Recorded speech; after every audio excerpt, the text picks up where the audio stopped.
what's up, everybody? Welcome to another Let's Talk. And I haven't done one of these in a while, so thought I would give my thoughts on the two broadcasts we had today. The first one for Sony's State of Play, and the last one for Nintendo's Indie World broadcast, or special, or whatever you want to call it.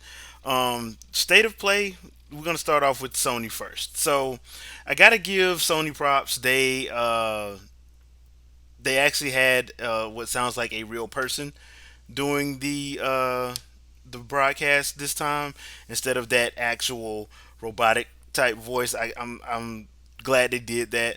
Uh, the other thing is, I'm not gonna go through everything that was in there because it was only like 25 minutes, and I'm just gonna talk about the games that stood out to me. And one of the first games that stood out to me was Spellbreak. Now, this is a battle royale game. It looks pretty cool. It has like magic and all other types of stuff to it. So think that that might actually be a twist on the whole battle royale thing. I know there's some like Smite and I forgot what the other one is that kind of has that kind of feel, but I like the artwork and art style of this one. So that's one that I'm actually looking that I actually thought was actually looked cool and everything like that. Kingdom Hearts 3 DLC incoming. And the only reason why I'm putting this one on is because I finally saw the Square Enix characters, the Final Fantasy characters. One of my big complaints about Kingdom Hearts 3 was where is everybody? Like we got the Disney side, but where's everybody else? So the other thing that I saw like some gameplay with Kyrie, some gameplay. It looks like you get to control Roxas at a certain point. So I'm actually looking forward to learning more. And this one is actually going to be coming soon on January 23rd of next year. So that looks like that's going to be pretty good. The next one that caught my eye was Babylon's Fall. It's the new Platinum Studios game.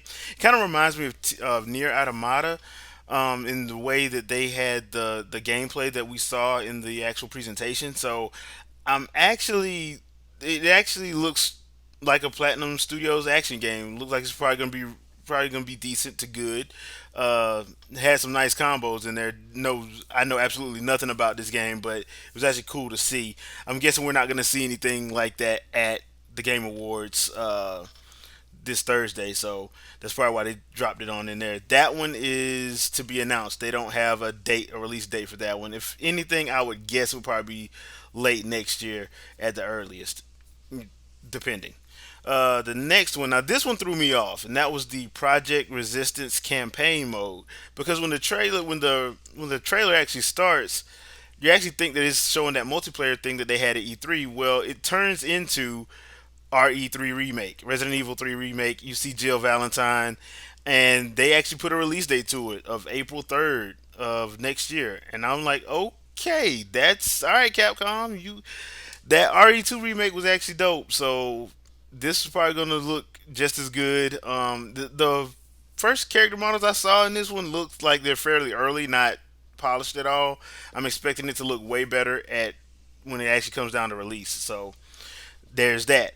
The last game that actually caught my eye, and this we're supposed to get a full trailer and probably a full on reveal at the Game Awards, and that's the Ghost of Tsushima. The Ghost of Tsushima.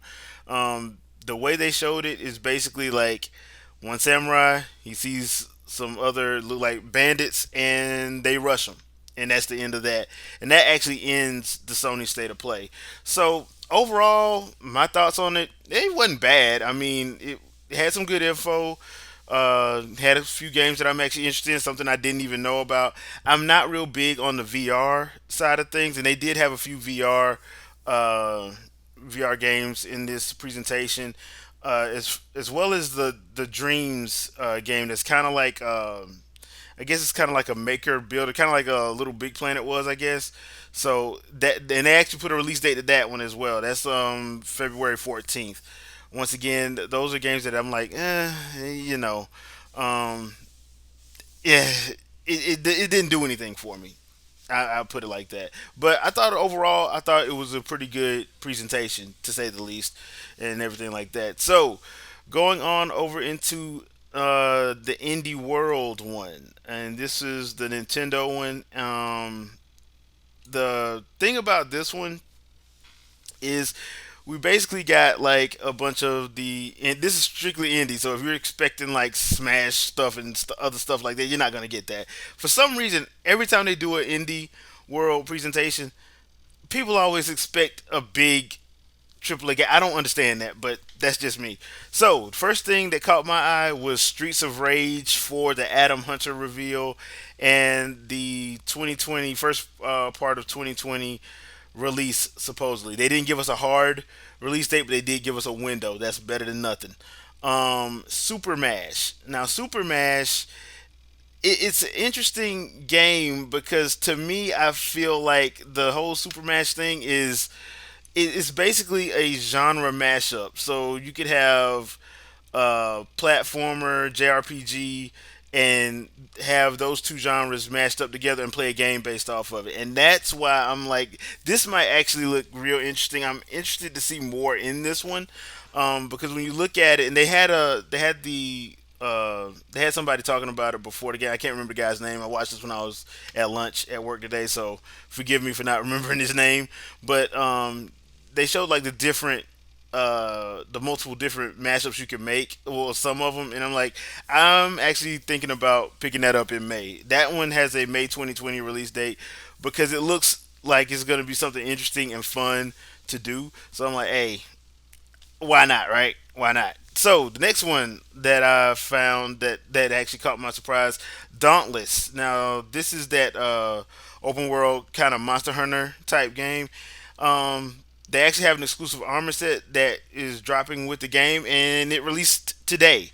Matter of fact, I started the download before I left work, so and that was about an hour ago. So, hey, I'm gonna try that out tonight. I'll probably put some gameplay up later this probably this weekend. I'll probably put some gameplay up. But I was actually interested in playing this. I just never got around to it on my Xbox. So I'm actually gonna try this out on the Switch and see what it's like. The next one, Murder by Numbers. It looks interesting because it looks like one of those it looks like it could be a number of genres, honestly, but I think the thing that just catches me about it is it looks like one of those old school black and white noir thrillers. So that I may pick that up. I don't know, but it did catch my eye.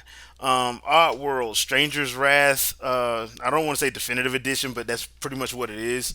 Um, it's going to be releasing on January 2020, according to the presentation. And I never got a chance to play Stranger's Wrath. I played Odd World. I thought it was actually pretty interesting. But Stranger's Wrath, I never got a chance to play it on the original, on the OG Xbox. So I may or may not pick this one up. I just may or may not. I don't know. It just depends on when it comes out and how much in my backlog I've actually got to.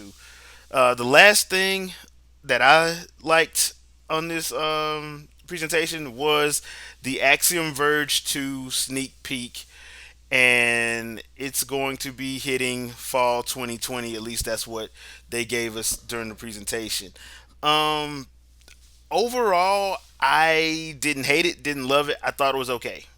Um, I thought they had a lot of cool stuff. They had a lot of interesting things to a lot of interesting little game indie games to come out. They did actually had like some of the actual developers and people that talking on before some of them, which I actually thought was pretty cool. Uh, but yeah, those are the ones that stuck out to me. Let me know in the comments which games caught your eye. So, uh, me personally, I'm going to be looking forward to that Streets of Rage. What I want is Streets of Rage 4. So, I kind of wish we got a concrete release date, but you know, it is what it is at this point. Leave a comment. Let me know what you guys think about both presentations. What did you like? What games are you looking forward to? What do you think we're going to see at the Game Awards on Thursday? And please remember that I will be having a. If you join my Discord, we will be doing a live play-by-play. It won't be recorded, but we will have some friends in there giving our thoughts and talking while the Game Awards are going on. I usually try to do a live reaction, but I'm not going to be able to do that this year. But I am going to do that. So if you want to come in, just leave me a comment in my Discord server. You can find that in the description. You can also hit me up on Twitter at Jay Fleming. That's Jay. F is in Frank, Lemming. Let me know if you want to be a part of the reaction, and I'll make sure I get a link to you when it goes down, because we're gonna probably start on Thursday at 8:30. So just leave me a message, let me know. I will see you guys on the next Let's Talk. Peace.